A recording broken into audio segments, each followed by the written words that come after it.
हाँ मेरे भाइयों मेरे बहनों, आज की सुंदर शाम में आप सबको मुक्तिदाता उद्धारकर्ता पवित्र यीशु मसीह के नाम में आप सबको एक बार फिर से जय मसीह की। मैं Sandeep Singh the true way of life Jesus में आप सबका स्वागत है। मेरे भाइयों मेरे बहनों, बाइबल पवित्र शास्त्र में हम पाते हैं, बाइबल हमें ऐसा बताती है कि एक बार यीशु मसीह ने जब अपनी मिनिस्ट्री शुरू की, उससे पहले पवित्र यीशु मसीह यूहन्ना के पास में जाते हैं और यूहन्ना बपतिस्मा दाता के हाथ से परमेश्वर यीशु मसीह जैसे ही बपतिस्मा लेते हैं पानी में डूब के और जैसे ही ऊपर उठते हैं तो बाइबल बताती है आकाश खुल जाता है और वहाँ से एक आकाशवाणी होती है, यह मेरा प्रिय पुत्र है और इससे मैं अति प्रसन्न हूँ। मेरे भाइयों मेरे बहनों, मैं आपको एक बात बता दूं, जब तक यीशु मसीह ने बैप्टिज्म नहीं लिया था तब तक यीशु मसीह सिर्फ और सिर्फ यीशु के नाम से जाने जाते थे। जैसे ही यीशु मसीह ने बपतिस्मा लिया, आकाश खुला और कबूतर की नाई पवित्र आत्मा आई और उन पे आकर के ठहर गई। इस बात के लिए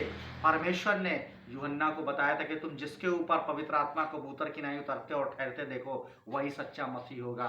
तब से यीशु के पीछे यीशु मसीह लग गया। मेरे भाई मेरे बहनों, पिछली वीडियो में मैंने बताया था कि मेरी अपनी भी कुछ पहचान, हमारी भी पहचान कुछ ना कुछ होनी चाहिए। आप लोग को सच में परमेश्वर महान है, यीशु मसीह आज हमारी पहचान है। बाइबल बताती है कि जब यीशु मसीह बपतिस्मा ले गए, जब परमेश्वर की वाणी हुई कि यह मेरा प्रिय पुत्र है, इससे मैं अति प्रसन्न हूँ, ना कि यह मेरा प्रिय है ना कि मैं प्रसन्न, यह मेरा प्रिय पुत्र है, इससे मैं अति प्रसन्न हूँ। परमेश्वर जानते हैं, परमेश्वर महान है, क्योंकि परमेश्वर की एक एक आज्ञाओं को पूरा करने वाले सिर्फ एक है इस जगत में, यीशु मसीह और कोई और नहीं। हम जानते हैं, परमेश्वर आगे बताते हैं, बाइबल बताती है ऐसा कि वो 40 दिन 40 रात निराहार रहे, तब उनको भूख लगी। जब भूख लगी तो वो दुष्ट, जिसको इब्लिस के नाम से जाना जाता, वो शैतान आया और यीशु मसीह की परीक्षा करने लगा। और बाइबल बताती है कि उसने एक पत्थर दिया और कहा कि तू इस पत्थर से कह दे तो ये रोटी बन जाएगी। उसने क्या किया? उसने परमेश्वर की उस बात पे अटैक किया। आज मेरे भाई मेरे बहनों,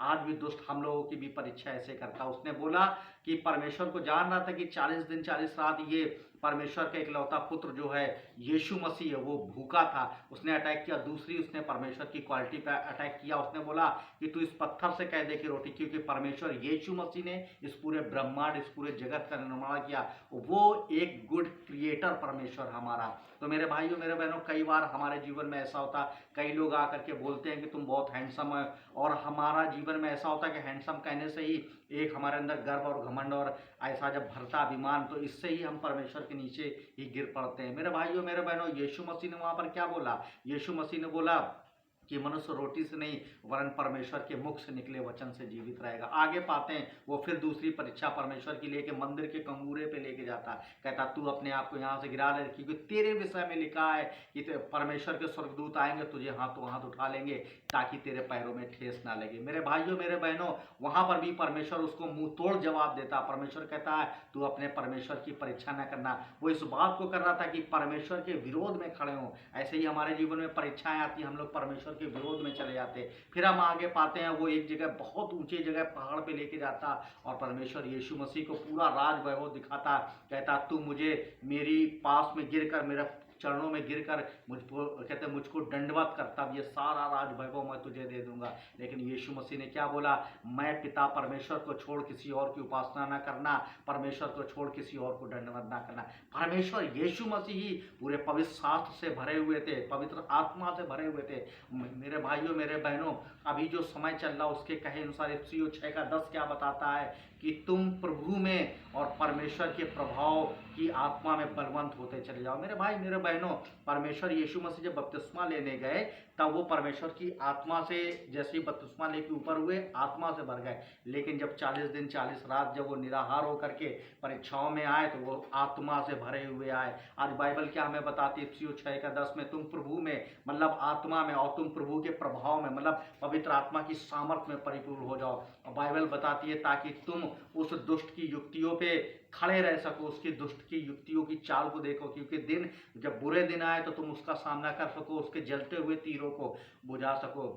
आज परमेश्वर के हथियार क्या, आज परमेश्वर के हथियार इफिसियों 6 का भाई मेरे बहनों, इफिसियों 6 के 10 से लेकर के 18 तक आप पढ़ना। परमेश्वर का वचन बताता, सत्य से अपनी कमर को कस के, धार्मिकता की झिलम को पहन करके, पैरों में अपने मेल के सुसमाचार तैयारी के जूते लेकर के, और इन सब के साथ परमेश्वर बोलता विश्वास की ढाल को लेके, जो इंपॉर्टेंट हमारी लाइफ के लिए। फिर परमेश्वर का वचन कहता है उद्धार का टोप, और इसके साथ आत्मा की तलवार। मेरे भाइयों मेरे बहनों, अभी परमेश्वर के आत्मिक हथियार पूरे नहीं हुए हैं। मैं एक बात और आपको बता दूं, हमारे जीवन में हम इस चीज़ की भूल कर जाते हैं, इन सब आत्मिक हथियारों को आत्मिक हथियार कह के मान लेते हैं, लेकिन इन सब के साथ बहुत बड़ी इंपॉर्टेंट चीज़ है जो 18वें वचन में परमेश्वर बोलता है, हमें प्रार्थना, आत्मा में प्रार्थना, निरंतर प्रार्थना। ये बहुत इंपॉर्टेंट हमारी लाइफ के लिए। जब तक हम ये आत्मिक हथियार के साथ निरंतर प्रार्थना यीशु मसीह के जीवन से पाते हैं, परमेश्वर यीशु मसीह निरंतर प्रार्थना में लगा रहता था, निरंतर प्रार्थना पिता से बात,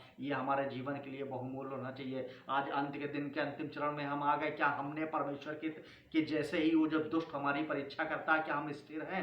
क्या वैसे ही परमेश्वर की नाई हम उसको जवाब मुंह तोड़ देते हैं? हाँ मेरे भाई मेरे बहनों, यीशु मसीह ने बोला ऐ दुष्ट ऐ शैतान मेरे पास से दूर हो जा, क्योंकि पिता की छोड़ करके तू पिता को छोड़ करके किसी को दंडवत और किसी को उपासना करने के लिए परमेश्वर ने नहीं बोला। अगर परमेश्वर पवित्र साफ से परिपूर्ण ना होता तो उसकी परीक्षा कैसे होती? जब वो परमेश्वर हमारा उद्धार करता हो करके उस दुष्ट ने नहीं छोड़ा और वो परमेश्वर यीशु मसीह की परीक्षा की, तो मेरे भाई मेरे बहनों, वो आज भी हमारी ऐसे ही परीक्षा करता है, लेकिन हमें परीक्षा में स्थिर रहना, क्योंकि हमारा ये युद्ध है जो वो हमारा युद्ध अधिकारियों, हाकिमों और आकाश की उस दुष्ट आत्माओं की सेनाओं से है, किसी मनुष्य से नहीं है। ये मल्ल युद्ध है। मेरे भाई मेरे बहनों, अपनी अपनी आत्मा में फिर से यीशु मसीह का नाम लेकर के तैयार हो जाओ और उस आत्मा के हथियारों को से परिपूर्ण हो जाओ, आत्मा के हथियारों को पहन लो, क्योंकि आत्मा के हथियार से जो परिपूर्ण है वही परमेश्वर के लिए जयवंत मसीह है। आज के वचन के द्वारा प्रभु आप सबको बहुतायत की आशीष दे।